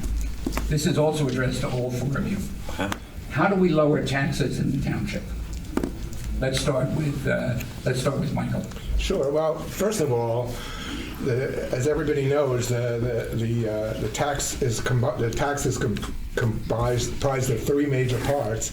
That being the township, the county, and the Board of Ed. The Board of Ed accounts for the majority of it, more than 50%. The other two are about 25% each. So we're already working with a smaller number to begin with. It's difficult. As I said, there are rising healthcare costs. People like the services, and one way to reduce taxes is to cut back on services. But I don't think that's what the people want. So, for example, a town like Maplewood, you pay for your own garbage collection. I don't think that's what the people in Milburn would want. And Maplewood's taxes are even higher than ours, so I guess that didn't really work for them. Livingston has a volunteer fire department, so they don't have to pay that. I wouldn't feel safe with that, but that's not up to me. So we have a lot of services. People like it that way. The DPW works their heart out to get everything done, and this is a town that demands quality, and quality comes at a cost. And I think we've done our best to stay fiscally conservative. We haven't raised, as I said, in the 3 years that I've been there have been minimal tax increases, 0 for the first 2 years, 1 cent for the third. I mean, in this inflationary economy, you can't really do much better than that. Grace, how do we lower taxes? Yeah, I tend to agree. I think having financial expertise, I can dice through a budget and find any room to squeeze, and that's become the normal course of business for businesses or government. So I look forward to doing that, but I would tend to agree that we need a quality service level at the least cost possible. So I haven't gone through the budget line by line, but that's something I'm very easily ready to do should I be elected. The BOE is 50% of the budget. This one's a little tougher for me. Certainly I advocate investing in our education. They are limited to a 2% increase every year.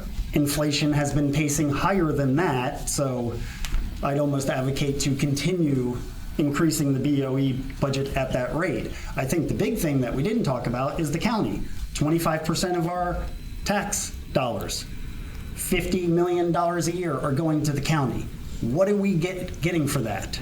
I think Ben reached out for the first time in 10 years to go meet with them and pressure them to say, what about us? We hear of all these lovely projects around Essex County. Can we get some of our own money back?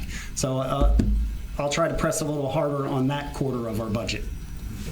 And then what do we do to lower taxes? As Michael said, we don't want to take services away from residents. We do share our health department. I believe we share our plumbing inspector too with Maplewood. So, I mean, those are just some small things that maybe can help us out. But like Michael said, we don't want to take any services away from our residents. Like we took animal control was taken away years ago, but that did come back in house without having to hire anybody. That's shared now with the DPW. So, for the most part, I think we're in pretty good shape right now. Great. Jamie? Just to be brief, I think the county question is the important one, right? Advocating to the county, what's our ROI? $50 million, and pennies back, relatively. So we really have to be advocates to the county, and Chris and I are willing to do that. We're willing to ask the difficult questions. Okay. All right, as the clock is getting late here, we have a few more questions. We're going to try to do it to the extent that you can, and as I think you all are doing, to try to move us along, because we do want to leave the time you want for your closing statements. So the next question is, and this is addressed to all of you again, why do we still have so many business vacancies in town with the Business Improvement District? Explore Milburn question. Why do we have so many blighted buildings and empty storefronts? So let's start with you, Jamie. Sure. I think, we have to attract anchor stores. We have to be business. We need to attract businesses. We can't just be focused on events or on certain, town-centered activities. Those are great, but the main objective needs to be partnering, with recruiters and looking at other towns. For example, Summit has become the headquarters for home design and home decor. We could be really the theme of something. Right? I was speaking to a resident the other day with Chris, who spoke about a certain type of restaurant that passed over Milburn because didn't feel, that there were processes in place. God bless you. Sorry, lost my train of thought. But we need to continue to recruit. We need a theme. We need a plan. We've done the downtown visioning plan. We looked at business districts, but we've seen these small Band-Aid. Pet project ways of doing things. I want to partner with Steve Grillo and Explore Milburn to really look at recruiting certain businesses. Okay. Annette. I don't think our vacancy. We don't have such a high vacancy. As far as buildings that are falling apart, those are on the owners of those properties. And we are doing something about our fees on abandoned properties. But I don't see our empty storefronts like the question referred to. I think that Explore Milburn does a wonderful job. I know people, businesses call Explore all the time looking for vacancies. Maybe the spots are not as big or as small as they want, or maybe there's zoning restrictions in place where they can't do what they want. But I don't think we have a vacancy problem. Thank you. Chris? I've seen a few vacancies, and I think one is too many. I think the Hearth has 3 commercial spots in it, and I don't believe any of those are full yet, and how long have they been online? So I think this is the toughest area. I like Jamie's idea. We need to be known for something. Live Bread is a great start. Can we get more food purveyors and be the specialty food? Can we get a fishmonger, a butcher, or something like that? The amount of connections people in Short Hills have is incredible.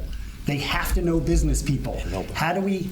And Milburn. Did I say Short Hills? Yeah. Milburn. We should be able to contact business people, convince them to move here.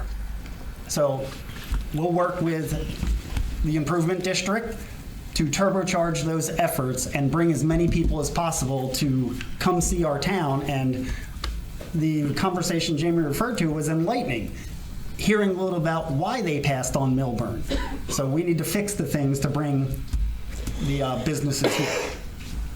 Okay, thank you, Chris. Michael? Yeah, I don't think that it's a tough retail environment. Everybody knows that with online commerce. That's really made the retail world quite different than it was traditionally. In addition, we have the mall, and that's a tough entity to compete with for certain types of businesses. I don't think there's a lot of vacancies. Perhaps in the area of where there are vacancies is Upper Milburn Avenue. That's an area that needs work. But some of that responsibility belongs to the landlords. And someone may not want to come here. They didn't come here. Maybe the rent was too high, not just the spot and the size wasn't. There are landlords that would rather keep their place vacant to hold out for higher rents than accepting a lower rent. So that's why we decided to, as Annette mentioned, raise the abandoned property tax, which we hope will be a kick in the pants to those landlords who would prefer to have their properties remain vacant. Okay, thank you. All right, we're getting towards the end here, so thank you for your cooperation. The next question is, how important is it in managing overdevelopment to extend historic preservation throughout the town? I'm going to ask Jamie to answer that first. Sure. Look, 1857, that is the founding of Township of Milburn. Our history, our landmarks are critical. There's been great work that's been done by the Historic Preservation Commission. We have to look at everything case by case. I don't support going in and doing anything without resident input, and I think we're going to work hand in glove with our commission and with our leadership. But we do have to keep in mind the character of our community. We're celebrating the 250th celebration of the United States' independence. I serve on that committee.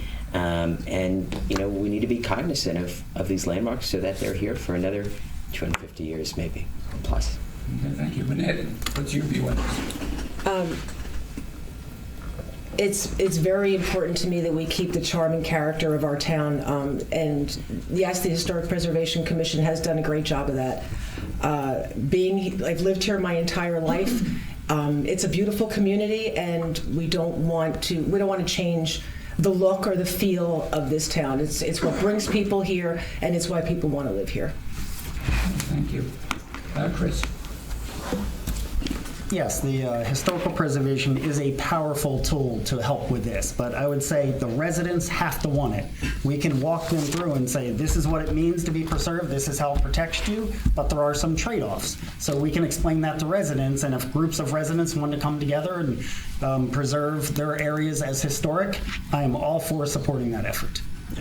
Michael? Here's a perfect example of where I deviate from what's traditional party line. I have been a strong advocate for historic preservation since I was elected. I have worked very well with Allison Canfield on those kind of issues when they get to the planning board. I've been a strong supporter of that. I think it's an important tool to preserve the neighborhoods and to preserve the character of this town. That's over almost 200 years old. It's critical. I mean, otherwise you end up with knockdowns, and unfortunately we learn those things after they've happened. Finally, we now have an ordinance that I've supported that if something is on the master plan as potentially historic, it cannot be demolished without a review by the Historic Preservation Committee, and I think that's critical because once it's knocked down, it's gone forever. And I have been a very strong supporter of historic preservation. Okay. We're down to our last couple of questions. This one is also addressed to all of you. Given the current situation, what would you suggest we do with the dump? Chris?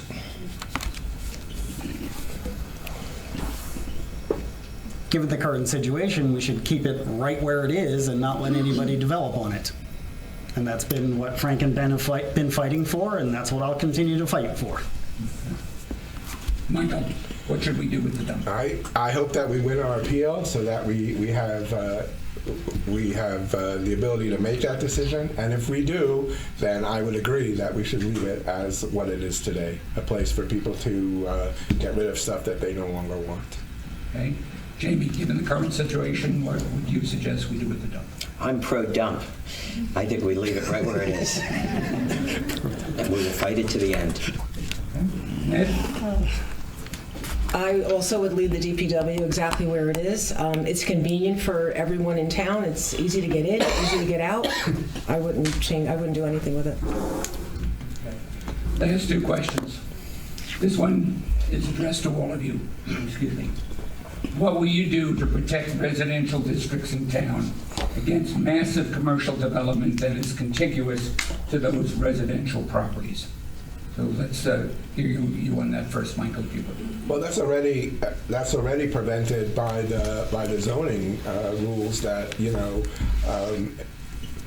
that exist in town. You can't do that. The exception that is probably the source of that question is religious institutions. But even there, they have to conform to various standards. They can't just do whatever they want when they're bordering the residential property. And I have worked to tighten those rules to make sure that the residents are protected.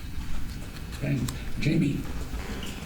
We need to protect our neighborhoods. I think we may have a cross-party agreement here. We need to protect our neighborhoods, and we have to make sure that zoning is appropriate for those neighborhoods.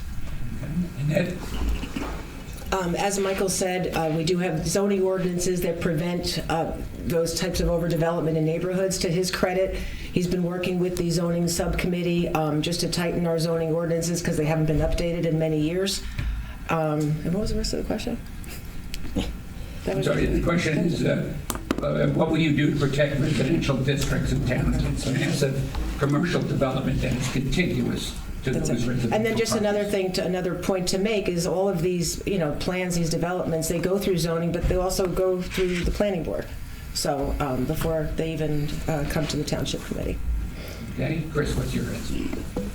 Very similar. I think it's always helpful to have guiding principles. I'm generally going to side with current residents over new things coming in. I'm generally going to side with single-family homes over other types of development. So we'll continue to look at the zoning laws for that. I also think it's important that we make sure we're enforcing the laws on the books, because as we've seen, the Woodland Road, they moved the sidewalk across the street when I thought that was specifically negotiated to keep the sidewalk where it was so it didn't become a pedestrian safety hazard.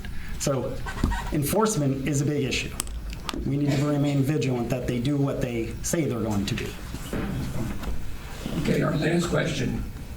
There was an accident recently by the PNC Bank on Essex Street near where Annie says development is being built. The driver was confused about the one-way system and had a head-on collision. With all these high-density projects coming into town, how do we keep our residents, children, and visitors safe? And that, please give us your answer. As far as that area, I believe something is going to be done with the crosswalk over there with some additional traffic signaling. And I am in favor of additional traffic beacons throughout town at our busy intersections. I mean, the bottom line is drivers just aren't paying attention. So as a pedestrian, you just have to be very careful and aware anytime you step into the street. What else did I want to say? That was it. Yeah. Thank you. Chris? Yeah, I think traffic has become unbearable in our town, and it is unsafe. I think we need to conduct a comprehensive traffic study. I think there were some ideas about that. It probably makes sense until Annie says is a little more fully developed. We understand the traffic flow coming out of there, but we really need to think about that. I know like Summit has a similar intersection. They have a big blinking light there to make sure no one goes the wrong way. We could at least do simple things like that. And as Annette alluded to, it's not just traffic, it's pedestrian. I think we have more pedestrian safety issues around town than not. So I think we immediately can move to address some of those issues, whether it's looking at the light timing or putting in traffic lights in certain intersections like Lackawanna and Glen that Jamie mentioned in an earlier comment. Okay. Michael, how do we keep our residents safe? Well, as Chris said in the previous question, some of it is enforcement. I mean, we have certain things in place, stop signs, like for example, the four-way stop sign at Hobart and Highland, and drivers don't know what to do when they get to them, or maybe they know they don't care because they're in a hurry. So it comes down to a question of enforcement. We need to make sure that there are, all it would take is a traffic policeman to be there for a few days, hand out tickets to people that violate it, hide so that they don't see them, because then of course they will follow the rules. And word will get out that you got to follow the rules. Stop signs are not optional. The police can't be everywhere, and there seems to be a general reticence to ticketing residents, but you break the law, you've got to pay the fine. Jamie, how do we keep our residents safe? Sure. I think, to recall this line again, we need to change the mindset of this township and put residents first, not developers. I was there present for that crash. I don't know who submitted this question, maybe they were with me, but I saw that happen. And we also had a child that was hit by the middle school today, and we've seen issues around a number of the elementary schools. We really have to be cognizant, especially Woodland Road again. Tour to Millburn is this weekend, right? Making sure that this is a bike-friendly, walk-friendly environment. But when there's developments that are going up, making sure that there's the proper right-of-way. Because of the development, there may have been one lane at that Annie Says property. There may have been confusion with blinking lights and different colors and whatever. That's not satisfactory. And flaggers, as was brought up at flags at a previous township committee meeting, is unacceptable as well. I fully support a traffic study. I fully support looking at, look, Annette and I grew up in this town. The lighting in this township, the sidewalks in this township, we're a very dark community. There are not enough sidewalks, there aren't enough safe routes to school, and I really want to make that a priority when I'm in office. Okay, thank you. We now reach part 4 of the forum, and that's the candidates' closing statements. Each candidate, as I mentioned earlier, will be allowed up to 2 minutes for closing remarks, rebuttal, or summation. What we ask the candidates to do, in one sentence, is tell us why the voters should choose you. So, closing remarks are going to be in reverse order of the opening. So I call on Jamie to make your closing statement. Sure. 2 minutes. Thanks again to the Short Hills Association and to Tom for moderating. Thank you for everybody for being here, many of my friends, supporters, and opposition, and just residents. This is really amazing to come together here. The choice couldn't be any clearer. Chris and I are the ticket forward. Annette and Michael didn't stand up for our town. Don't re-elect the problem, elect the solution. I bring the leadership experience, deep commitment to our community, in-depth knowledge to partner with Frank Sacamandi and Ben Stoller. Together, we will advance the Vote for Millburn platform, ensuring our future is defined by our residents and property owners, not by those who neither live nor invest in our community. Our platform includes allowing sensible development only, safeguarding our exceptional schools, reducing crime, improving pedestrian safety, as I just highlighted, protecting our property values, preserving our landmarks, history, and environment, partnering with our Historic Preservation Commission, nurturing our diversity, dealing with vital local issues, and never losing sight of the real bottom line. Children are our legacy. So don't vote for party, vote for yourself, vote for your family, vote for kids, vote for family. Vote Jamie Strudo and Chris Heinrichs for Township Committee. You can go to voteformillburn.com for more information, and I look forward to seeing you all around town. Thought I'd bring up this image. Anybody knows Ted Lasso? Believe. So I would ask that you believe in Chris and I, and believe that we are the ticket forward. God bless you all. Thank you, Jamie. And then, tell us why voters should vote for you. I also want to thank everyone for being here today, and thank you again to the Short Hills Association for hosting. I want to keep our community moving forward, together with our residents, not behind closed doors, but with the entire community, not for a particular group, and not by Republican Party bosses. If someone's in need of the local food pantry that I run, I don't ask them what their party affiliation is, and I don't know if they vote. I just help them. If a resident calls me or emails me with a problem, I don't look up their party affiliation, I just help them. There are no enemies in this audience. There are just residents who care about our town. That's how I govern, and that is how I will continue to govern if I'm elected. Under my leadership, we've lowered crime, we've fed the needy, we've received a record number of grants, We've improved recreational facilities, invested in infrastructure, and worked hard to address flooding, and we helped our local businesses thrive. The list goes on and on. I'm very proud of our diverse community. I support everyone's culture, heritage, and beliefs. Just flip through the school's yearbooks. It's clear we are a true melting pot of people who represent everything Milburn Short Hills stands for. So ask yourself, which Milburn do you want to live in? Thank you for giving me the opportunity to serve the town that I love and the only town that I've ever lived in. I hope you will support and vote for Michael and us on November 4th. Thank you. Thank you, Ned. Chris, tell us why the voters should vote for you. Thank you again to the Short Hills Association for sponsoring tonight's forum. I'd also like to thank all of you for attending and sticking with us for so long on this Friday evening. I'd also like to thank Michael and Annette for being here. But the choice is clear. Anyone who had anything to do with the Round 3 affordable housing settlement, including Annette and Michael, should never be allowed near the levers of power. I am a proven executive whose skill set will be a great asset to this town. Although we've offered sharp criticism tonight and couched it in party terms as necessary, Jamie and I have run a positive campaign that has garnered bipartisan and independent support from across the community. We have welcomed all Milburn residents to join our movement and transcend political parties. We must all remember there's no Democratic parks, Republican schools, or unaffiliated highways. When a classroom is overcrowded, it doesn't just affect Republican kids or Democratic kids. It affects all of our children. We are all Milburn. This is why Vote for Milburn is our rallying cry. We have seen the divisiveness of partisan politics infect our community. We are the only candidates committed to governing on behalf of all residents, regardless of party. Jamie and I represent the change that our town so desperately needs to move to a more unified Milburn. If you'd like to learn more about us and our policies, please visit our website at voteformilburn.com. There's contact information out there. Please get in touch with us. We are ubiquitous around town. Please come up and approach us, talk to us.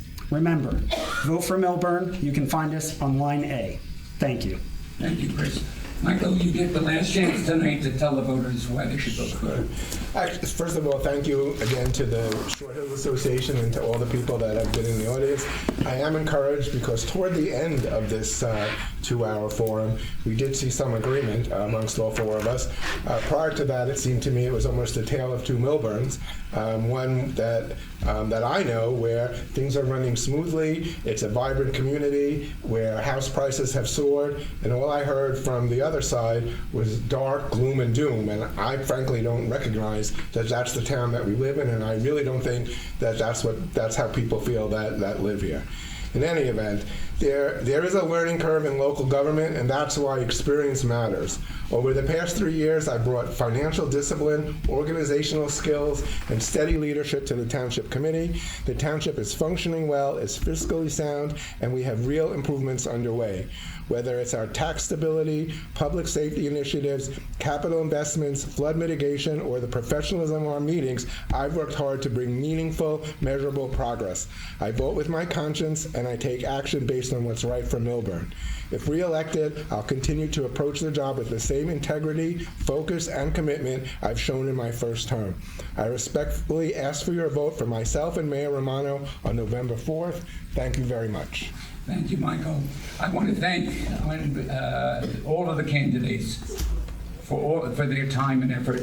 To the audience who spent this nice Friday night in person or remotely, to the Board of Education for permitting us to use their meeting room, to our President, Jay Moriali, and to our board members, John Fox, who's recording all of this, and this recording we expect to post on our website, the Short Hills Association website, sometime in the coming week. And also to Allison Cantwell, who once again did such a fabulous job. We also want to thank Alan Koritsky, our Short Hills Association member, for the work he's done tonight to help us. So everyone has worked so hard to make this forum happen, including the candidates, and we really appreciate how much work it is, A, to be a candidate, and B, to be an office holder in this town. We thank all of you. So drive safely, and most of all, remember to vote. Have a good night.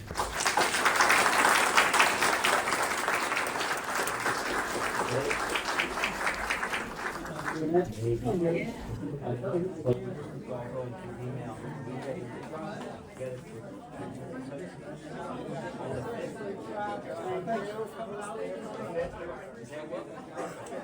Tom.